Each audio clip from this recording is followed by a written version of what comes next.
అందరికీ నమస్కారం అండి. ఈరోజు క్యాప్సికమ్ బజ్జీ ఏ విధంగా చేయాలో తెలుసుకుందాం. 2 క్యాప్సికమ్ తీసుకున్నాను. ఇవి కడుక్కొని కట్ చేసుకోవాలి. ఇలా ఉంటే సరిపోతుందండి.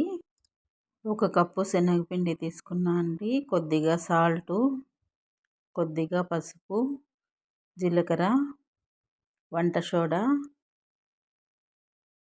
పచ్చిమిర్చి పేస్ట్ అండి. ఒక 3 పచ్చిమిర్చి పేస్ట్ వేసుకున్నాను. డీప్ ఫ్రైకి సరిపడా ఆయిల్ పెట్టుకున్నా అండి. ఆయిల్ బాగా వేడయ్యాక 1 స్పూన్ ఆయిల్ ఇందులో వేసుకొని బాగా మిక్స్ చేసుకోవాలండి. మిక్స్ చేసుకొని తర్వాత కొద్దిగా వాటర్ వేసుకొని బాగా మిక్స్ చేసుకోవాలి. ఇందులో వేడి ఆయిల్ వేయడం వల్ల బాగా క్రిస్పీగా వస్తాయండి.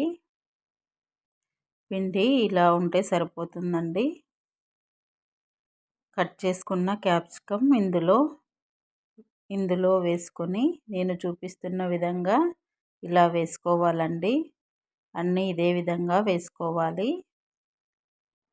ఇవి సిమ్లోనే కాలాలండి. చాలా క్రిస్పీగా చాలా బాగుంటాయి. ఒకసారి ట్రై చేయండి.